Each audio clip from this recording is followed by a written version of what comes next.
The mayor of Tulsa, Oklahoma, imposing a curfew ahead of President Trump's campaign rally tomorrow. The city is concerned about potential issues between Trump supporters and protesters and, of course, the coronavirus. NBC News correspondent Morgan Radford joining us now from Tulsa. Morgan, Trump supporters have been lined up for days now to get into tomorrow's rally. What are people in Tulsa saying about it?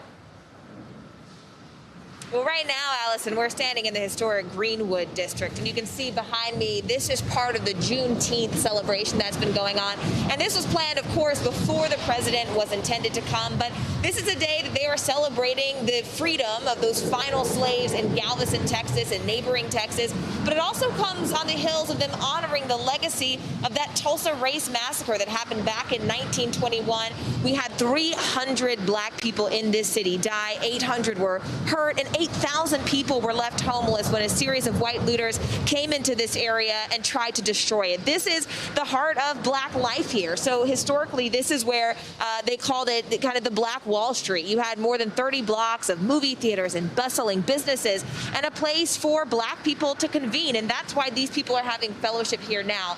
But not far from their minds is the fact that the president is on his way, something that some residents have described as a slap in the face. Take a listen.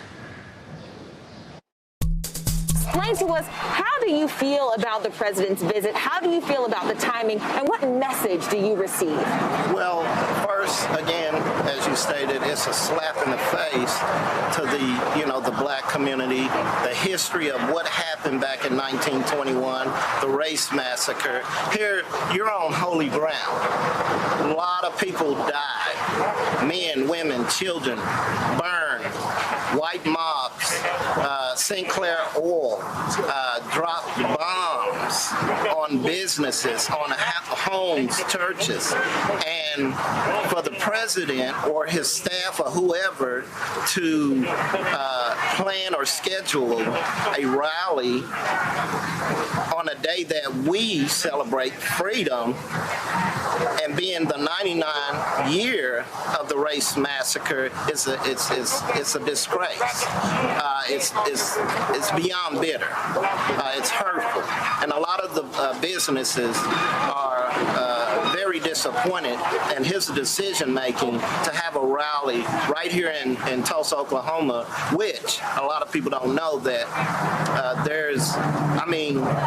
let's call it what it is. This is a racist state, and we've dealt with that. I'm from here. I was raised on Greenwood. I first heard about the massacre when I was 9.5 years old. But you still feel like there's a race problem today? Oh, yeah, it's big time. You know, a lot of things down here in Tulsa, Oklahoma is whitewashed.